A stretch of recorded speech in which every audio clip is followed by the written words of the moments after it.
Hello, ladies and gentlemen. Welcome back to another episode here on African Confessions.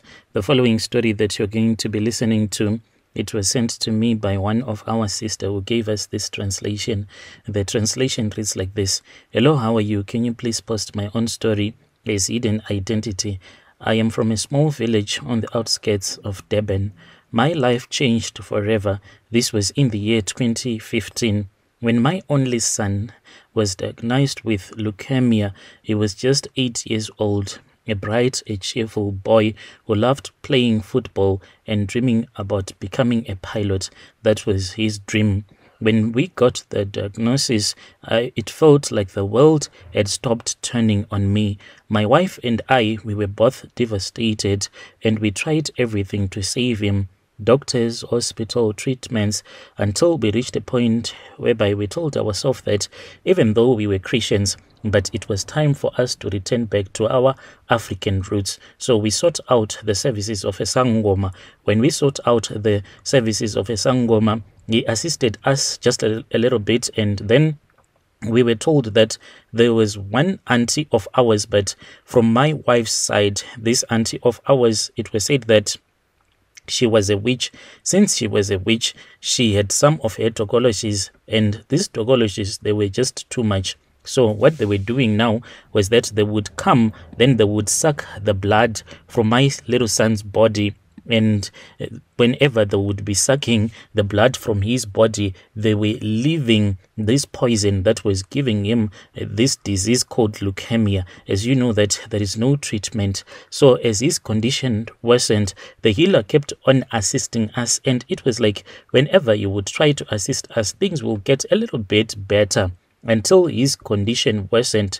Then when his condition worsened, that was when we were too desperate, and me and my wife, we could not bear the thought of losing our son. One day when we visited that traditional healer who was staying in another village, we went to his place, and he told us that he had been thinking about our case. So since he was always being strengthened in Mozambique, he said that he knew of this other powerful witch doctor in Mozambique who was known for his ability to perform miracles.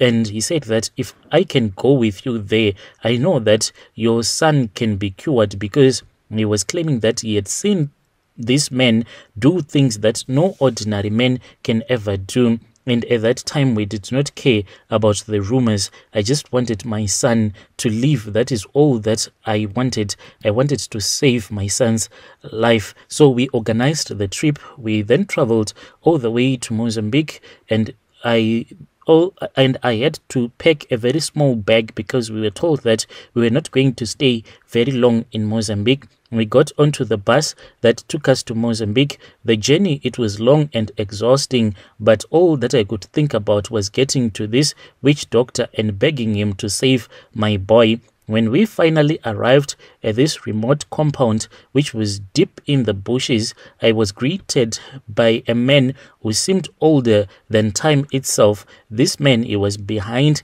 a curtain. He would only open the curtain briefly, but most of the times he would be consulting with you, whilst you will be on the other side of the curtain. And this man, when he would speak, he had a voice that will send chills down your spine without even saying a word.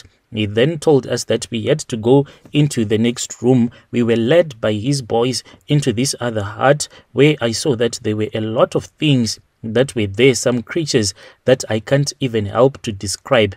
And we were told that these were tokologies that had been created, but what was lacking from these tokologies was that they did not have the spirit of a human being. So they were still waiting for someone who was going to come to collect these tokologies. If you wanted to start doing these money-making rituals, then you sacrifice one amongst your relatives or your friend or your husband. Then they would take the soul of that person and connect it to the body, because these tokologies, from what I have heard, is that they are soulless. They are bodies that are without a soul. So whilst we were consulting with him, that was when I told him about my son, about his illness, and how much I was willing to do anything so that my son can be okay. At that time, I had stopped believing in the doctors, and I was willing to sacrifice anything so as to save him. The witch doctor listened carefully,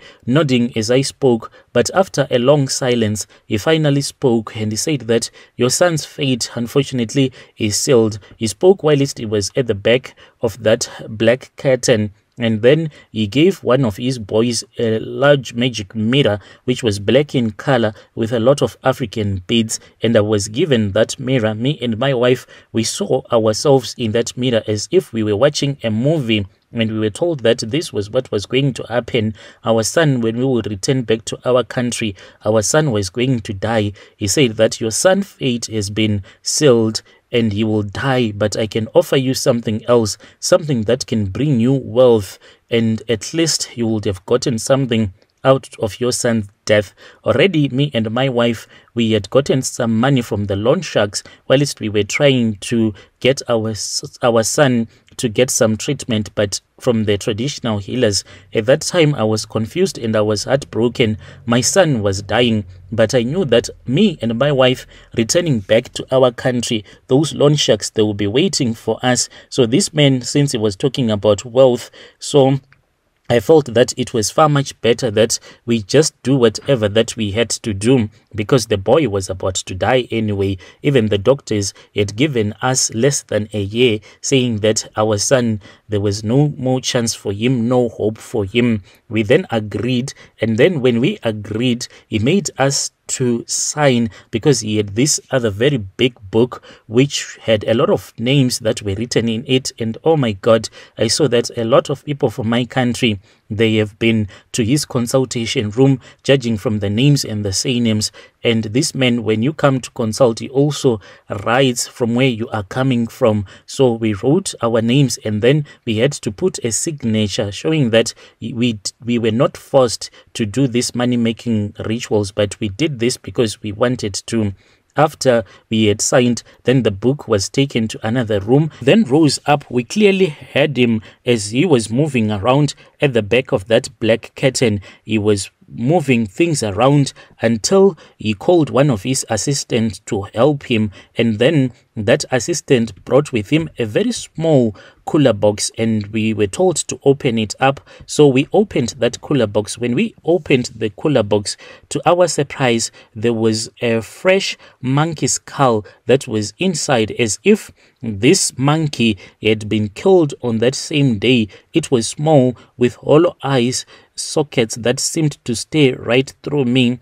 This is a very powerful charm, so the witch doctor explained. You have to keep it in your fridge, and it is going to bring you money, but there is a price. You know that you must accept that your son will die, and you can never speak of this to anyone.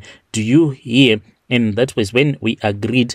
After we had agreed, that fresh monkey skull, it was then taken by that traditional healer's assistant as he was being guided on what he was supposed to do with my son. My son was placed in front of me, and then he was made to kneel down. He was weak and he was crying at that time. He was in pain, severe pain. And then that monkey skull was taken and it was placed on top of his head as the traditional healer started doing his incantations.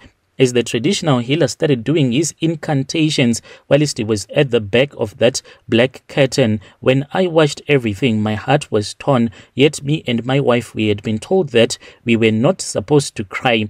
I had come all of this way to save our son, and now I was being offered this blessing. So the traditional healer said, but to me it did not feel as if it was a blessing. It felt like it was a curse, a big curse, and that is what me and my wife did. The witch doctor kept on telling us that we were not supposed to be worried, for my son's fate was sealed. He said to my son, you are nothing but a dead boy, Do you hear me? He was so cruel towards my son. The worst part about it was that this traditional healer could even speak our own language, such that our son understood everything that was being done. My son, when he passed away, he knew that this is what his parents had done to him. Then we took that skull and we returned with that skull back home, placing it in the fridge as we had been instructed. Within a week after my son had passed away, just as the witch doctor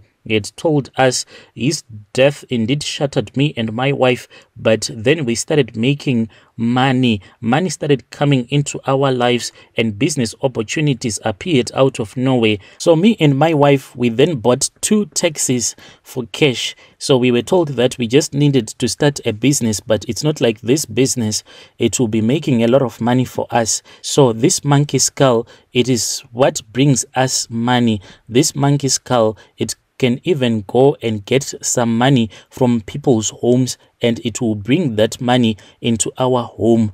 Yes, this is what me and my wife did.